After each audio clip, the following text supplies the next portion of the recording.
প্রিয় সাংবাদিকগণ, আসসালামু আলাইকুম। আমি মোহাম্মদ আরিফ হোসেন বাপ্পি, সাধারণ সম্পাদক, ৩৬ নং ওয়ার্ড বিএনপি, কোতোয়ালি থানা, ঢাকা মহানগর দক্ষিণ।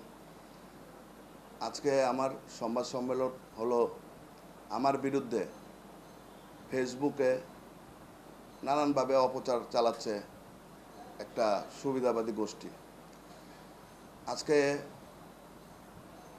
আমি আমার এগুলো বলতে চাই যে ৫ তারিখের পরে, ফ্যাসিস্ট পতনের পরে এই এলাকা আপনারা জানেন সারা বাংলাদেশের মধ্যে তাঁতীবাজার স্বর্ণ ব্যবসায়িক।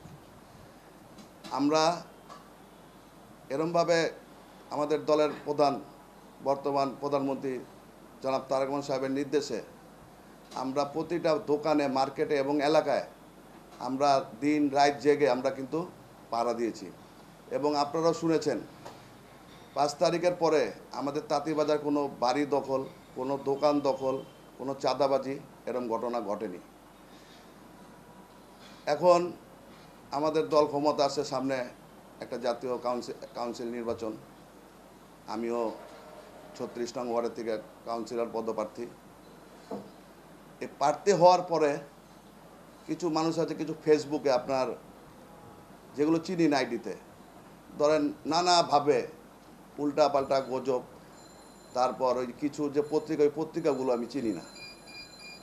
যে পত্রিকায় আমি কি অনেকেরে বলি পত্রিকাগুলো চেনে না, ওই পত্রিকা আসে ধরেন চাঁদাবাজি, অমুক তমুক। যদি আমি চাঁদাবাজি করে থাকি আপনারা প্রমাণ সহ নিয়ে আসেন, আমাদের মহানগরে জমা দেন, আপনারা আইনগত ব্যবস্থা নেন। আর ব্যবস্থা নেবেন কি, আমি যদি কিছু জড়িত থাকি আপনারা যদি দেখাতে পারেন, আমি স্বেচ্ছায় রিজেন দিয়ে যাব। আমি রাজনীতি কিন্তু আজকের থেকে আসিনি, দল ক্ষমতার পরে আসিনি। আমি ২০০৭ সালে এই রাজাদড়ি ইউনিট যুব দলের প্রেসিডেন্ট ছিলাম। তারপর ভারপ্রাপ্ত সাংগঠনিক সম্পাদক ছিলাম। তখন ঢাকা মহানগর দক্ষিণের ওই সভাপতি আমাদের হাজী আহমেদ হোসেন ভাই ছিল। তারপরে ঢাকা মহানগর দক্ষিণের সভাপতি হামিদুর রহমান হামিদ ভাই ও সাধারণ সম্পাদক রফিকুল আলম মজদু ভাইয়ের কমিটির আমি সদস্য সচিব এবং সাধারণ সম্পাদক যুবদল ৩৬ নং ওয়ার্ড। মজনু ভাই, শাইন ভাইয়ের কমিটির আমি ওয়ার্ডের আহ্বায়ক, ওয়ার্ডের সভাপতি, থানার ৩ নম্বর যুগ্ম সাধারণ সম্পাদক দায়িত্ব পালন করে আসছি। তারপরে আমি ৩৬ নং ওয়ার্ড বিএনপির সদস্য সচিব নির্বাচিত হই। জাতীয় কাউন্সিলে আমাদের কাউন্সিলর হওয়ার পর আমি বিপুল ভোটে পাশ করে আমি ওয়ার্ড সাধারণ সম্পাদক নির্বাচিত হয়েছি। কথাটা হলো ভাই, আমরা সুবিধাবাদী না। আপনি দেখেন ৫ তারিখের পরে এই এলাকা মাদকে কি পুরো ফেরিয়ার মতো ছিল, যে মাদক এই যে দেখেন, এই যে রাইসউদ্দিন রিয়াজ, তারপর বালা, এরকম ম্যাক্সিমাম আমি ১৩ থেকে ১৪ জন আমাদের এলাকাবাসী সহ আমরা পুলিশের হিসেব এই মাদক ব্যবসায়ীকে ধরা সক্ষম হই। তারপরে আমার মামলা এ পর্যন্ত ৮৭টা মামলা, কোতোয়ালি, বংশাল, সূত্রাপুর, পল্টন থানা আমার একটা মামলা, সে মামলার আসামি আমাদের প্রধান হল আমাদের মহাসচিব ফখরুল ইসলাম আলমগীর সাহেব। এই যে আমার ৬টা মামলা সাজা, 16.5 বছর জেল হয়েছে। আমি কিন্তু স্যালেন্ডার দিয়ে আমি এই সাজা খাই দিয়েছি। ২০২০ সাল থেকে আমার ওয়াইফটা ক্যান্সার রোগী। আমি কিন্তু তারপরে দলের পিছু পাওয়া হয়নি, প্রত্যেকটা আন্দোলন সংগ্রামে ছিলাম। সেটা রফিকুল আল আমাদের ঢাকা মহানগর দক্ষিণের যে আহ্বায়ক, তিনিও জানেন, সদস্য সচিবও জানেন, আমাদের ঢাকা ৭ আসনের মাননীয় সংসদ সদস্য হামিদুর রহমান হামিদ ভাই জানেন। আমারও একটা ২০ সাল থেকে ক্যান্সার আক্রান্ত, আমি ঠিকমতো চিকিৎসা করতে পারিনি। দলকে ভালোবাসা, কোনো সময় দলের দুঃসময় পিছু পাওয়া হয়নি নাই, জানি জেল, তারপরও জেলে গেছি। আমি ১৭ বার জেল খাটছি। আমার ৫ বছরের ঊর্ধ্বে কাস্টডি, আমার সর্বোচ্চ কাস্টডি একবারই ১৭ মাস। ১৭ মাস। আমার ছেলের বছর এখন ১৭, ১৮তে উঠছে। আমার ছেলেটারা কিন্তু আমি 8 পাসও পড়াইতে পারি নাই। যেই স্কুলে ভর্তি করছি সেই স্কুলে পুলিশের হামলা হয়েছে।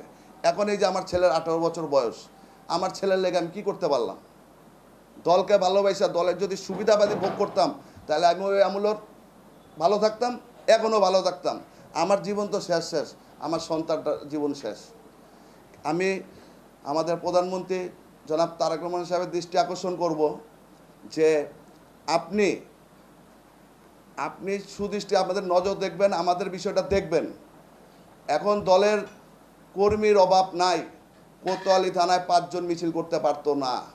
কোতোয়ালি থানায় যদি দূর সময় ব্যানার দেখেন, 4 জনের মধ্যে আমাকে পাবেন, 32 নং ওয়ার্ডের সেক্রেটারি জাহিদ। এই 2 জনের নেতৃত্বে কিন্তু আমরা আন্দোলন সংগ্রাম চালিয়ে গেছি। তা আজকে আমি দলকে ভালোবেসে দলের লেগে এত কিছু, যত কিছু হোক, আমার শেষ নিঃশ্বাস পর্যন্ত থাকার পরও আমি শহীদ জিয়ার আদর্শ সৈনিক। আমি বাংলাদেশ জাতীয়তাবাদী দলের বাইরে কোনো সময় যাব না। দলের বদনাম হোক, আমি এরকম কোনো কাজ করব না। আমি সামনে পথ চাই না, আমি সামনে বড় নেতা হইতে চাই না, আমি দলের কর্মী হয়ে থাকতে চাই।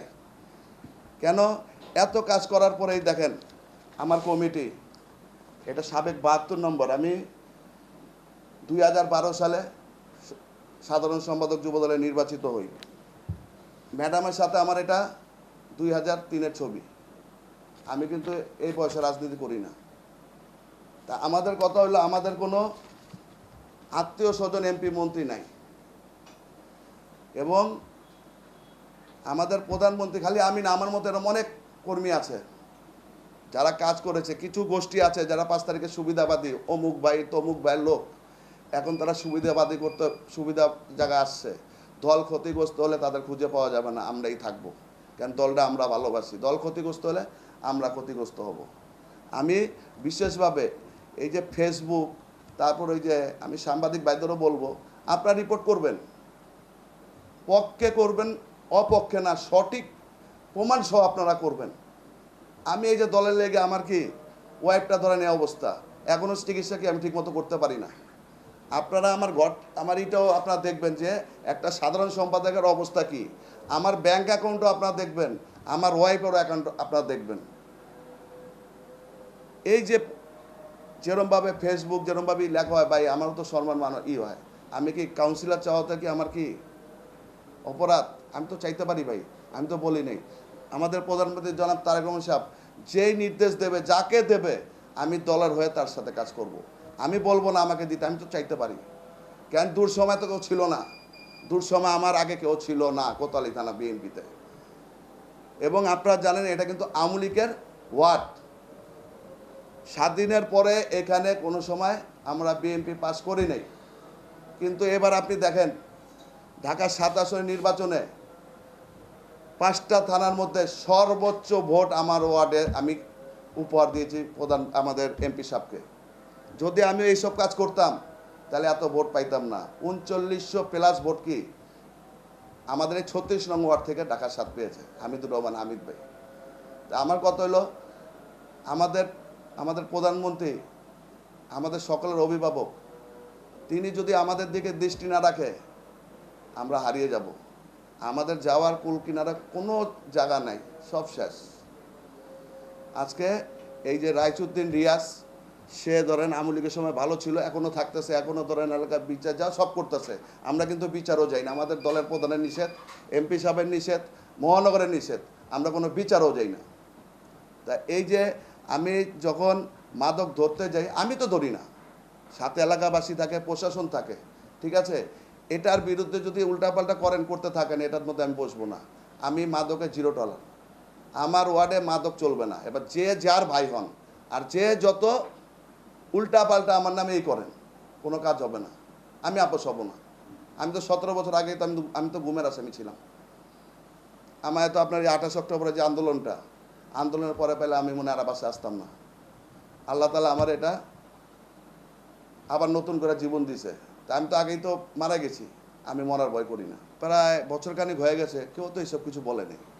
যখন আমি ব্যানার করছি যে আমি আমার কর্মীরা কিংবা আমার ভক্তরা ব্যানার করছি যে আরিফ হোসেন বাপ্পি ভাইকে 36-এ কাউন্সিলর হিসাবে দেখতে চাই, তারপর থেকে ধরেন ফেসবুকে আসছে যে চাঁদাবাজি, যেমন এই যে সামনে আপনারা প্রতিদিন আসবেন কোর্ট কাছে, এখান থেকে দোকানগুলো বসে, যে এইসব দোকান থেকে চাঁদা তো দূরের কথা, 1 কাপ চা যদি আমি খাই, আমি আর রাজনীতির সামনে থাকবো না, দূরে যাবো। আগে তো মানুষ পোস্ট করতে ডরাইতো, আর আমি মিছিল করছি এই এলাকায়। তা সব মিলে জিলে এটা এতদিন হতো না। যখন আমি কাউন্সিলর চাওয়ার পর, এটা আমার ভাবমূর্তি নষ্ট করা। ভাবমূর্তি আপনি নষ্ট হলে আপনি এলাকা, আমার কি জনগণ আমার সাথে আছে, আমার শক্তি আমার এলাকাবাসী। কিছুদিন আগে আমি একটা পত্রিকার পুরো নামটা দেখিনি, মানে পত্রিকাটা আপনার খালি লেখাটুক দিয়ে ফেসবুক ছাড়ছে যে আমি আমলি পুনর্বাসনা করতেছি। তা আমি যদি আমলি পুনর্বাসনা করি, আমি 17 বছরের মধ্যে আমি 14 বছর এলাকায় থাকতে পারিনি, আমি কেন 87টা মামলা খেলাম? আমি তো আমলিকে পুনর্বাসনা করতেছি, তাহলে ভালোভাবে থাকবো। আমার এত জেল জুলুম হলো কেন? আমি আওয়ামী লীগের সঙ্গে কোনো সময় আঘাত করবো না, সন্ত্রাসী লীগের সঙ্গে কোনো আঘাত হবে না। সচেতন নাগরিক, জিয়ার সৈনিক, আর মাঝে মাঝে একটা দিই কোতোয়ালি বার্তা, ঠিক আছে? একদিন যেদিন আমি কমেন্টস করছি তুমি কে, পরে আমার কি ব্লক করে দিছে। তা আমি এগুলো আপনার স্ক্রিনশট মারছি, এটা আমি প্রশাসনের লোক আমি আলাপ করছি, এটা আমি একটা এই যে সাইবার ক্রাইমের আইনের পক্ষে যাবো। আমরা তো বাইচা রয়েছি আল্লাহর রহমতের পর তারেক রহমানের জন্য।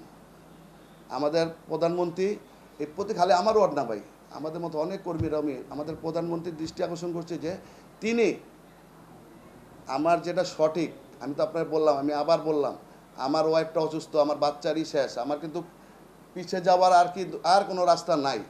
আমি প্রধানমন্ত্রীর কাছে বিনীত আবেদন করব, অনুকূল আবেদন করব যে আমার বিরুদ্ধে যারা যারা এগুলো করতেছে আপনার টিম দিয়ে আপনি এটার সঠিক ফলাফল দেবেন। আর আমি যদি এর মধ্যে কিছুই থাকি আমারটাও করবেন, এবং আমি কাউন্সিলর পদপ্রার্থী, আমাকে বলবো না দিতে হবে, বলবো না আমাকে ওই পদ দিতে হবে। আমি দলকে ভালোবাসি, আমি পদকে ভালোবাসি না। প্রধানমন্ত্রী যেটা করবে আমি ওইটাই খুশি।